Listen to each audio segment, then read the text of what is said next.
Hello, fifth graders, and welcome to your language arts lesson. As usual, you're going to need your copy of The Legend of Sleepy Hollow, as well as paper and a pencil, potentially. Okay. Um, Again, as usual, to get us started, we are going to take a look at our homework questions.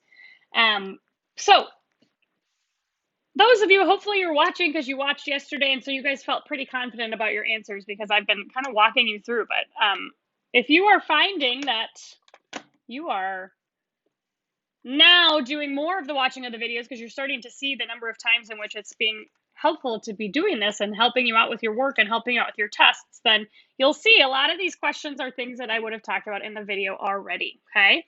So number one, what does Ichabod was not in so great a hurry as his historian mean? You should have selected the second option. It means that Ichabod was taking his time to taste every kind of food. 2. Why was Brombones brooding by himself in one corner? The last option, because Ichabod was dancing with Katrina. 3. Why were supernatural stories so prevalent in those parts? Correct answer is because of how close it was to Sleepy Hollow. 4. What were most of the supernatural stories that were told at the party about? Most of them were about the headless horseman. 5. In the stories told, what happens when the headless horseman reaches the bridge? The correct answer is that he disappears when he reaches the bridge. And again, it's sort of in different ways, right? He could have disappeared in a flash of lightning or launched off into the sky, but he disappears, okay? 6. What do you infer that Katrina told Ichabod that caused him to be desolate and chapfallen? You guys did great, those of you who watched yesterday's video, because we wrote down the answer and I shared it with you while we were going through the video. So I infer that Katrina told Ichabod that she did not love him, which caused him to be desolate and chapfallen. And then also, I talked about this in the video yesterday. 33 and 36, 33 through 36 is not the end of what we read yesterday. It's actually the beginning of what we read yesterday. So what was the mood at the beginning?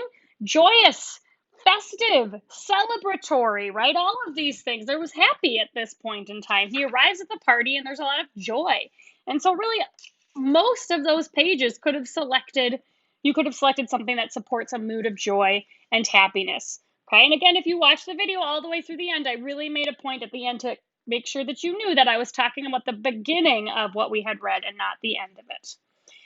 So, fifth graders, we are coming to the end of our story today. And our question, which I'll go back to our objective soon, but our questions are all pretty much in the same vein. Number 1 is asking what mood is set on pages 42 through 48. So again, pay attention to those page numbers.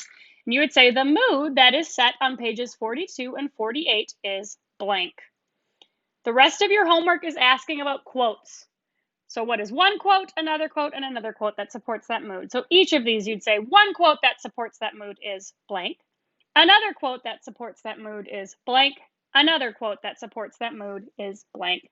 So our main goal for today is going to be really just paying attention to mood and mood evidence. And there will be lots and lots of it. So you just have to pick a couple brief quotes that will support that, which relates directly to our objective here, identifying mood evidence. We are going to have a test on Sleepy Hollow, and that's something that I'm definitely going to ask you to do on that test, is to identify mood and mood evidence, okay? I also put this kind of strange objective here, but it's definitely true. In our future, so next week when we start kind of preparing and reflecting in order to get ready for this test, I'm going to be leading you through an inference about the end of our story. And so in the meantime, I just want you to kind of be marinating on that, right? Sort of sitting and thinking about maybe how the end of the story is not as it seems, right? The narrator is going to tell us some things. And so we as the readers are really supposed to be kind of perceptive and reflective and thinking about the facts that we have and how that might lead us to an inference.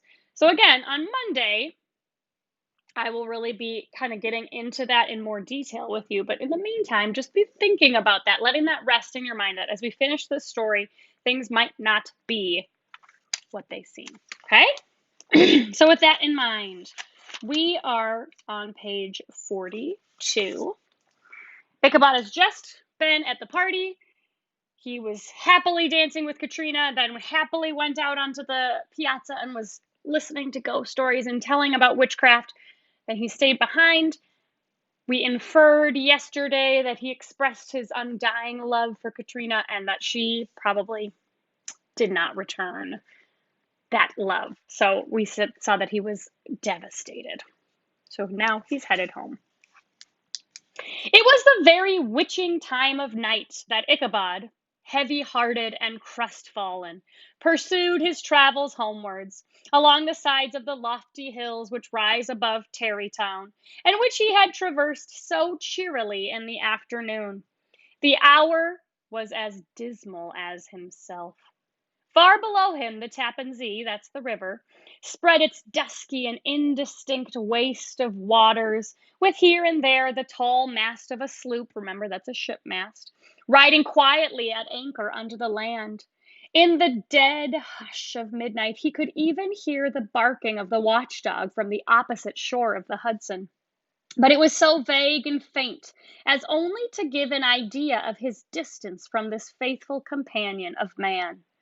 Now and then, too, the long-drawn crowing of a cock, accidentally awakened, would sound far, far off, from some farmhouse away among the hills. But it was like a dreaming sound in his ear. No signs of life occurred near him, but occasionally the melancholy chirp of a cricket, or perhaps the guttural twang of a bullfrog from a neighboring marsh, as if sleeping uncomfortably and turning suddenly in its bed. So we are learning that it's pretty quiet, except for occasional sounds coming. All the stories of ghosts and goblins that he had heard in the afternoon now came crowding upon his recollection. So maybe you guys have experienced this. Have you ever watched a scary show or a scary movie or heard a scary story or read a scary book? It tends to make you heightenedly aware, right? Suddenly every sound you hear, you think, what is that, right? We talked about this at the beginning of the book, right? These like typical sounds like wind blowing or a tree tapping on a window or a house settling or the sound of animals at night. All of this stuff starts to become a lot more alarming and frightening if your mind is already kind of thinking of these scary things. The night grew darker and darker. The stars seemed to sink deeper in the sky, and driving clouds occasionally hid them from his sight. He had never felt so lonely and dismal. He was, moreover, approaching the very place where many of the scenes of the ghost stories had been laid. In the center of the road stood an enormous tulip tree which towered like a giant above all the other trees of the neighborhood and formed a kind of landmark. Its limbs were gnarled and fantastic, large enough to form trunks for ordinary trees, twisting down almost to the earth and rising again into the air. The tree, was connected with the tragical story of the unfortunate Andre, Major Andre, we learned about a little bit earlier, who had been taken prisoner hard by, and was universally known by the name of Major Andre's tree. The common people regarded it with a mixture of respect and superstition, partly out of sympathy for the fate of its ill-starred namesake, and partly from the tales of strange sights and doleful lamentations told concerning it. So he's approaching this almost overly large tree that is linked to some of these stories and a lot of visions and sights. People report having seen things by this tree, so he's coming around that tree. As Ichabod approached this fearful tree, he began to whistle. He thought his whistle was answered. So he whistles and he really feels like he heard someone whistle back. It was but a blast sweeping sharply through the dry branches, just the wind. As he approached a little nearer, he thought he saw something white hanging in the midst of the tree. He paused and ceased whistling, but on looking more narrowly, perceived that it was a place where the tree had been scathed by lightning, and the white wood laid bare. So he sees, like, maybe this is a white ghost or something, and then he realizes it was just the bark having been blasted off by lightning previously. Suddenly he heard a groan. His teeth chattered, and his knees smote against the saddle. It was but the rubbing of one huge bough upon another as they were swayed about by the breeze. He passed the tree in safety, but new perils lay before him. About 200 yards from the tree, a small brook crossed the road and ran into a marshy and thickly wooded glen known by the name of Wiley's Swamp. A few rough logs laid side by side served for a bridge over this stream. On that side of the road where the brook entered the wood, a group of oaks and chestnuts, matted thick with wild grapevines, threw a cavernous gloom over it. To pass this bridge was the severest trial.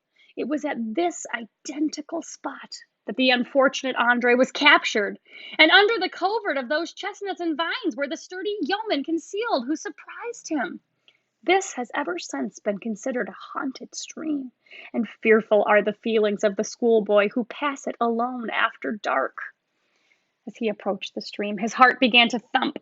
He summoned up, however, all his resolution, gave his horse half a score of kicks in the ribs, and attempted to dash briskly across the bridge. But instead of starting forward, the perverse old animal made a lateral movement and ran broadside against the fence. So Ichabod's trying to speed the horse across the bridge, but instead it goes sideways and runs into a fence. Ichabod, whose fears increased with the delay, jerked on the reins the other side and kicked lustily with the contrary foot. It was all in vain. His steed started, it is true, but it was only to plunge to the opposite side of the road into a thicket of brambles and alder bushes. So now the horses responded by going into the bushes. The schoolmaster now bestowed both whip and heel upon the starveling ribs of old Gunpowder, who dashed forward, snuffling and snorting, but came to a stand just by the bridge with a suddenness that had nearly sent his rider sprawling over his head. So the horse stops suddenly. Just at this moment, a plashy tramp by the side of the bridge caught the sensitive ear of Ichabod. In the dark shadow of the grove on the margin of the brook, he beheld something huge, misshapen, and towering. It stirred not, but seemed gathered up in the gloom like some gigantic monster ready to spring upon the traveler. The hair of the affrighted pedagogue rose upon his head with terror. What was to be done? To turn and fly now was too late. And besides, what chance was there of escaping ghost or goblin, if such it was, which could ride upon the wings of the wind? Summoning up, therefore, a show of courage, he demanded in stammering accents, who are you? He received no reply. He repeated his demand in a still more agitated voice. Still there was no answer. Once more he cudgeled the sides of the inflexible Gunpowder, and shutting his eyes, broke forth into involuntary fervor into a psalm tune. So remember, Ichabod sings when he is scared of something, and he's trying to sing through his fear because he's looking out and seeing this huge, misshapen character on the road. Just then the shadowy object of alarm put itself in motion, and with a scramble and a bound stood at once in the middle of the road.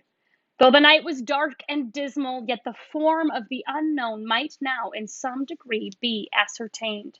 He appeared to be a horseman of large dimensions, and mounted on a black horse of powerful frame.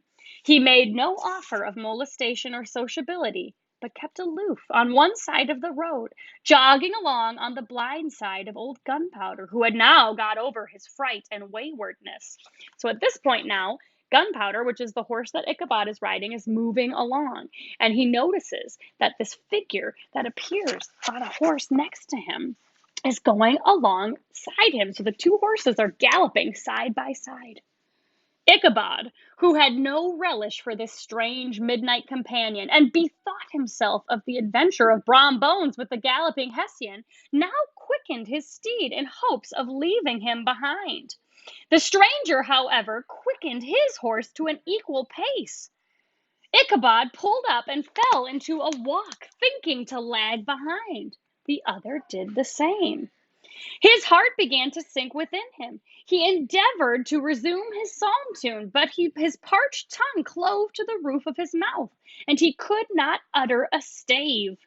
There was something in the moody and dogged silence of this pertinacious companion that was mysterious and appalling. It was soon fearfully accounted for. On mounting a rising ground, which brought the figure of his fellow traveler in relief against the sky, gigantic in height and muffled in a cloak. Ichabod was horror struck on perceiving that he was headless. But his horror was still more increased on observing that the head, which should have rested on his shoulders, was carried before him on the pommel of his saddle. So he realizes as he's galloping, the horse is going side by side with him. And if he speeds up, so does the horse. And if he slows down, so does the other horse. And he looks over. Suddenly, the rider is kind of up against some sky. So he can see, because it's lit, that this horseman, which is a huge, misshapen horseman, has no head. And in fact, on top of that, he seems to be carrying his head in front of him. So now Ichabod is entirely terrified. His terror rose to desperation. He rained a shower of kicks and blows upon Gunpowder, hoping by a sudden movement to give his companion the slip. But the spectre started full jump with him. Away then they dashed through thick and thin, stones flying and sparks flashing at every bound. Ichabod's flimsy garments fluttered in the air as he stretched his long, lank body away over his horse's head in the eagerness of his flight. They had now reached the road which turns off to Sleepy Hollow. But Gunpowder, who seemed possessed with a demon, instead of keeping up it, made an opposite turn and plunged headlong downhill to the left. This road leads through a sandy hollow shaded by trees for about a quarter of a mile, where it crosses the bridge famous in goblin story. And just beyond swells the green knoll on which stands the whitewashed church. So Ichabod's going and he sees the bridge. Do you remember the bridge? This was our homework question from yesterday. The bridge where in every story that he hears, this is the bridge where the headless horseman seems to disappear when it gets there. As yet, the panic of the steed had given his unskillful rider an apparent advantage in the chase. But just as he had got halfway through the hollow, the girths of the saddle gave way and he felt it slipping from under him. So Ichabod now feels the saddle is slipping off his horse. He seized it by the pommel and endeavored to hold it firm, but in vain. He had just time to save himself by clasping old Gunpowder round the neck when the saddle fell to the earth. And he heard it trampled underfoot by his pursuer. So now he's riding bareback on the horse and hanging on its neck for dear life.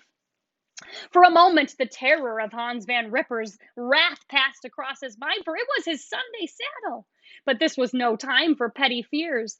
The goblin was hard on his haunches, and unskillful rider that he had much ado to maintain his seat, sometimes slipping on one side, sometimes on another, and sometimes jolted on the high ridge of the horse's backbone with a violence that he verily feared would cleave him asunder. An opening in the trees now cheered him with the hopes that the church bridge was at hand. The wavering reflection of a silver star in the bosom of the brook told him that he was not mistaken. He saw the walls of the church dimly glaring under the trees beyond. He recollected the place where Brombone's ghostly competitor had disappeared. If I can but reach that bridge, thought Ichabod, I am safe. So he figures if he can get to the bridge, then this headless horseman will disappear and he'll be safe. Just then he heard the black steed panting and blowing close behind him. He even fancied that he felt his hot breath. Another convulsive kick in the ribs, and old Gunpowder sprang upon the bridge. He thundered over the resounding planks. He gained the opposite side, and now Ichabod cast a look behind him to see if his pursuer should vanish, according to the rule, in a flash of fire and brimstone. Just then he saw the goblin rising in his stirrups and in the very act of hurling his head at him. Ichabod endeavored to dodge the horrible missile, that horrible missile being the head, but too late. It encountered his cranium.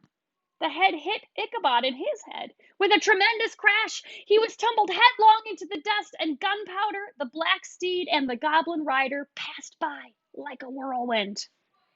The next morning, the old horse was found without his saddle, and with the bridle under his feet, soberly cropping the grass at the master's gate. Ichabod did not make his appearance at breakfast. Dinner hour came, but no Ichabod. The boys assembled at the schoolhouse and strolled idly about the banks of the brook, but no schoolmaster. Hans Van Ripper now began to feel some uneasiness about the fate of poor Ichabod and his saddle. An inquiry was set on foot, and after diligent investigation, they came upon his traces. In one part of the road leading to the church was found the saddle trampled in the dirt. The tracks of horses' hoofs deeply dented in the road, and evidently at furious speed, were traced to the bridge, beyond which, on the bank of a broad part of the brook, where the water ran deep and black, was found the hat of the unfortunate Ichabod, and close beside it a shattered pumpkin. The brook was searched, but the body of the schoolmaster was not to be discovered. Hans Van Ripper, as executor of his estate, examined the bundle which contained all his worldly effects.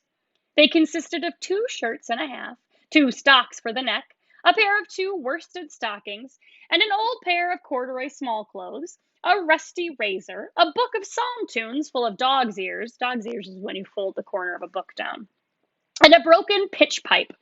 As to the books and furniture of the schoolhouse, they belonged to the community, excepting Cotton Mather's History of Witchcraft, a New England almanac, and a book of dreams and fortune telling, in which last was a sheet of foolscap, much scribbled and blotted, and several fruitless attempts to make a copy of verses in honor of the heiress of Van Tassel. These magic books and the poetic scrawl were forthwith consigned to the flames by Hans Van Ripper, who, from that time forward, determined to send his children no more to school, observing that he never knew any good come of this same reading and writing.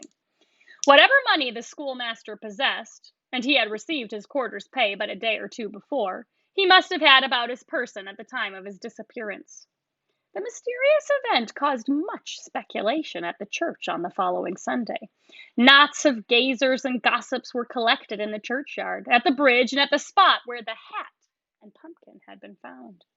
The stories of Brower, of Bones, and a whole budget of others were called to mind.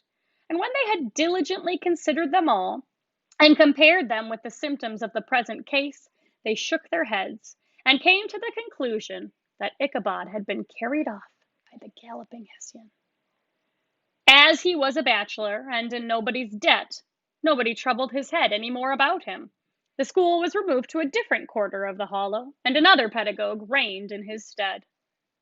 It is true, an old farmer who had been down to New York on a visit several years after, and from whom this account of the ghostly adventure was received, brought home the intelligence that Ichabod was still alive, that he had left the neighborhood partly through fear of the goblin and Hans Van Ripper, and partly in mortification at having been suddenly dismissed by the heiress, that he had changed his quarters to a distant part of the country, had kept school and studied law at the same time, had been admitted to the bar, turned politician, electioneered, written for the newspapers, and finally had been made a justice of the 10-pound court. Brown Bones, too, who, shortly after his rival's disappearance, conducted the blooming Katrina in triumph to the altar. In other words, shortly after Ichabod disappeared, Brom and Katrina got married. So Brown Bones, too, was observed to look exceedingly knowing whenever the story of Ichabod was related, and always burst into a hearty laugh at the mention of the pumpkin, which led some to suspect that he knew more about the matter than he chose to tell. The old country wives, however, who are the best judges of these matters, maintain to this day that Ichabod was spirited away by supernatural means, and it is a favorite story often told about the neighborhood round the winter evening fire. The bridge became more than ever an object of superstitious awe, and that may be the reason why the road has been altered of late years, so as to approach the church by the border of the mill pond. The schoolhouse being deserted soon fell to decay, and was reported to be haunted by the ghost of the unfortunate pedagogue, and the ploughboy, loitering homeward of a still summer evening, has often fancied his voice at a distance, chanting a melancholy psalm tune among the tranquil solitudes of Sleepy Hollow. The end. Okay. So fifth graders, as you're thinking about your homework, hopefully you have a very clear idea of mood and mood evidence. There's lots in those pages. And then this inference thing, right? There's facts that we've been given, okay, and there's conclusions. We know Ichabod was never seen in that town again. Okay. His hat was found near a shattered pumpkin. We see this thing about shortly after he's gone, Katrina and Brom get married, and there's something about Brom looking exceedingly knowing and laughing anytime the pumpkin is mentioned. There's this farmer who says he went and heard about Ichabod, and Ichabod has proceeded to have this, long life. But then the local women are saying no, he was carried off. And now it's added to the stories about the bridge and Sleepy Hollow.